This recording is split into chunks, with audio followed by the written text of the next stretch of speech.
लोंनायनि मोनबायदिया देनां बयखौबो नायफिननांगौ हाबनायखौ खोनो नागिरदों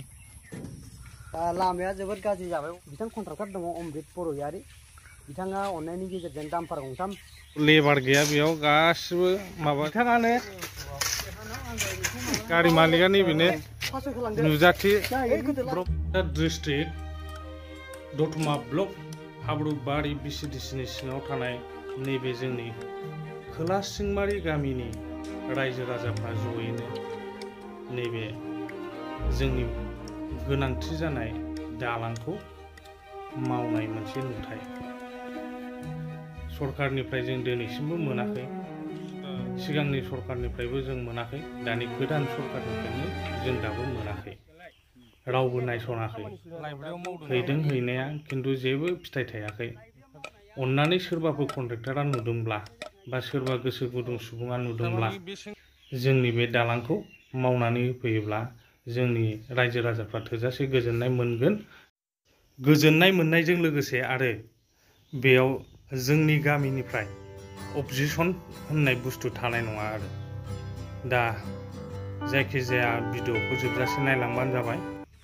आरो हाजासे शेयार रायजोनि दालां मावनाय खालामनानै होबानो जाबाय लोगोसे कमेन्ट लाइक आरो साबस्क्राइब खालामनानै होदो चेनेलखौ जाहाथे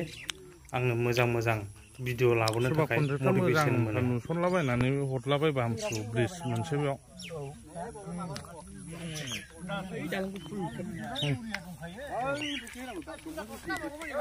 नै बेनिफ्राय आनदो आं नैबेनिफ्राय सिंदा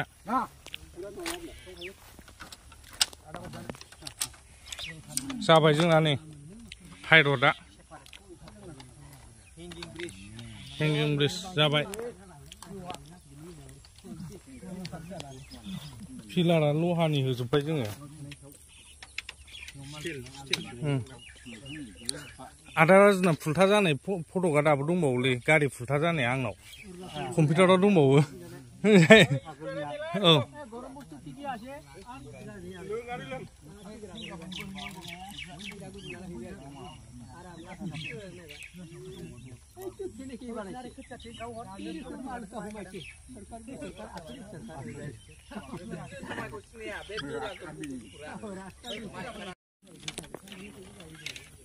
गोदोनि दालाङा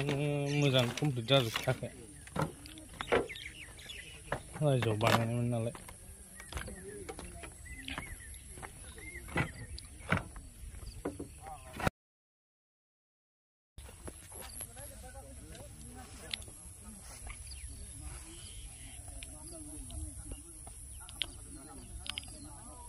मोसौ मोसा लांनो बिराद दिगदार जाबाय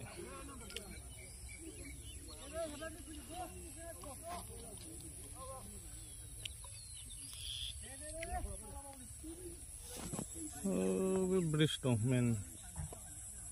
जों लागा एन्ट्रेन्स बे गामि सिंनि दालां आरो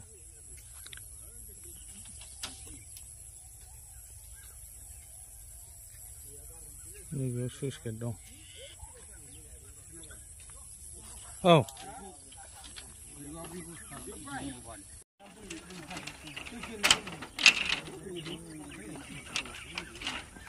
खेबदों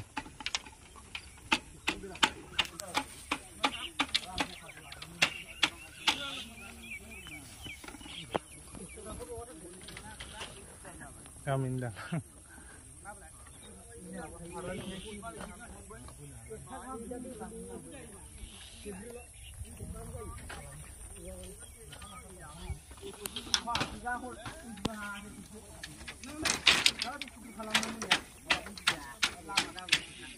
फिसा संबो देरलालांजोब्बाय थैनो रोङा बियो दैमु गोनांसो खर' गैयाबाबो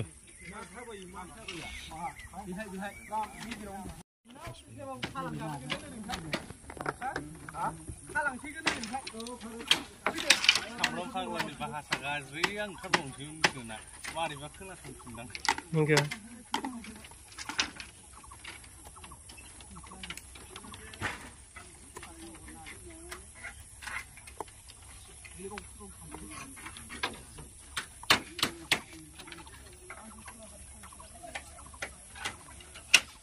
औवायानो गोरलैजोब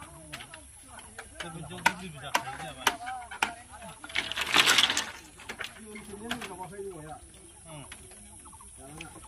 आगोल हेबनाया गोरलै जासिगौ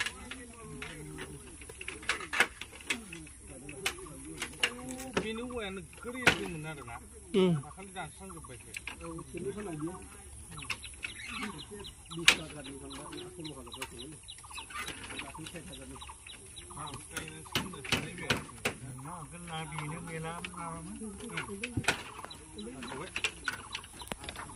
औवाया बिराद दाम रे नोंसो खमनि खालामबावदों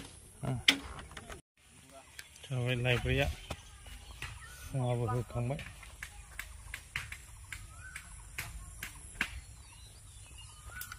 ओरैनो हर जाम्बाफोर देनां फिसा फिसौरा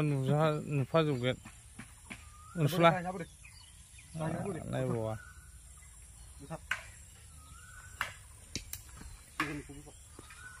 दासो बरिया जादों नोंसिनि नङा दे नोंसिना बे बथलखौ दोनहैबायलै ना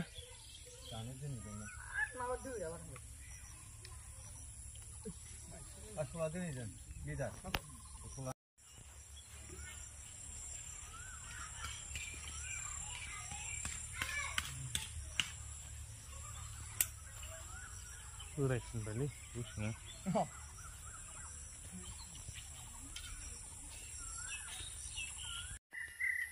दिनै खेबसै दिनै खोनसै नामा बेखौलाय दिनै खोनांगोन ना खोनो माने माबानांगोन नालाय लामायाव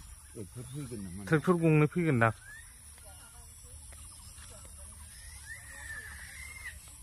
रायजोआनो फेरनो नागिरदों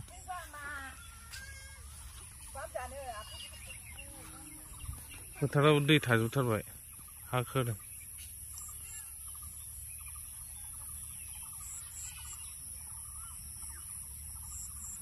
गांसो जानो गैला ओंखायनो रायजोयैनो गारनाय जासिगोन नैबेखौ फोथारखौ खोनांसिगोन रायजोयैनो गारनाय जाबाय बेखौ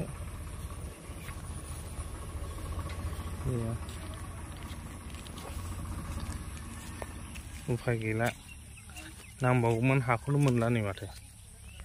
दैज्लां जाबायना फुरा रायजोनि खामानि मावनांगौ फोथाराव दै थाजोब्बाय नंखायनो खोनो नागिरदों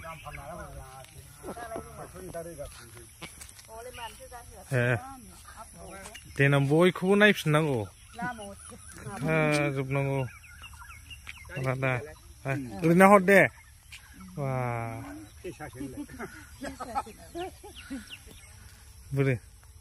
नाहरद' ओरै नायनांगौ फोथार खोनो नागिरदों गारनानै दोनजोबखाबाय दिनै फेनजोबनांगौ बेखौ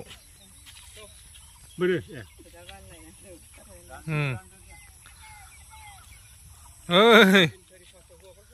बा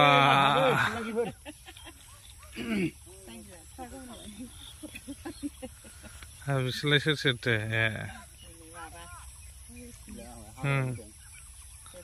आरो ओरैबो थाखोमानानै दंबावो लेबारफ्रा उफाय गैया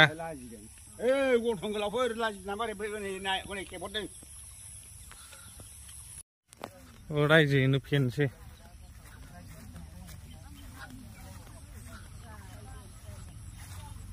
भिडिअसो बानायदे ओरैनो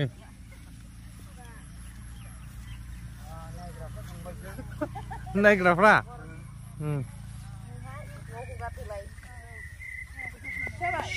जाबाय बेखौ ओरै गामिनि लामा हाबनायखौ खोनो नागिरदों माने अमृत बरगयारि होननाय मानसि सासे गामिनि थागिबिया बे बालाखौ गारना होफैदों आरो सेन्ट ग्रेभेलखौ ओरैथिंबो मोनसे गामिनि अबस्थाया बिराद गाज्रि जाबाय लामाया थाबायजाला बेखौ अमृत बरगयारि होननाया बे सेन्ट ग्रेभेलखौ गारना होदों आरो दा जे जायगायाव जाया कन्डिसन गैया कन्डिसन गाज्रियाव बेखौ गारना होनाय जासिगोन आरो औ दे नोदो उफाय गैला माथो खालामबावनो दा लामाया जोबोद गाज्रि जाबाय अबस्थाया गाज्रि बेनिखायनो जोंनि गामिनि मानसिफ्रानो एसे लेबार खालामलायनानै मावना लानोसै जाहाथे गामिनि मोजां जाथों आरो जाहा गामियाव सासे बिथां कन्ट्राक्टर दङ अमृत बर'यारि बिथाङा अननायनि गेजेरजों दाम्पार गंथाम सेमेन्ट ग्रेभेल दान होदों दा बिथांनि दान होनानै मोननाय बे सेमेन्ट ग्रेभेलखौनो जोङो गामिनि लामायाव एसे उन्नतिनि थाखाय बयनिबो मोजांनि थाखाय मावनानै लानाय जानोसै दा गामिनि मानसिफ्राबो फैगासिनो दङ मावलायनोसै औ दे लेबार गैया बेयाव गासिबो माबाजोबसो गामिनि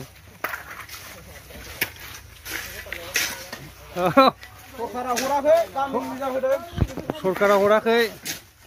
हरग्राया नैबे बिथाङानो हरग्राया नैबेनो बिथाङानो गारना होदों गामिनि रायजो राजाफोरखौ हरनानै नै बिथाङानो अमृत बरगयारि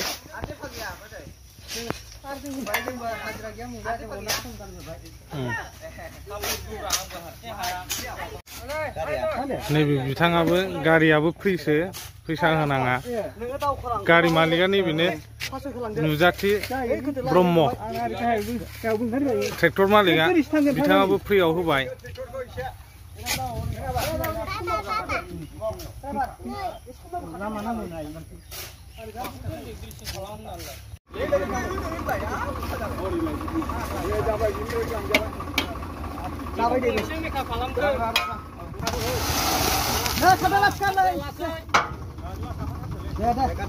एसे फेनखानांगोनलै बुस्थुआ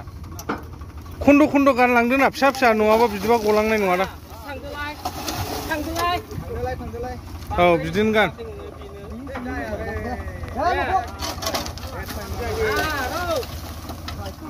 औ बिदिनो एसे एसे गानलां बेखौ फेनजागोन दे फेनगोन बेखौ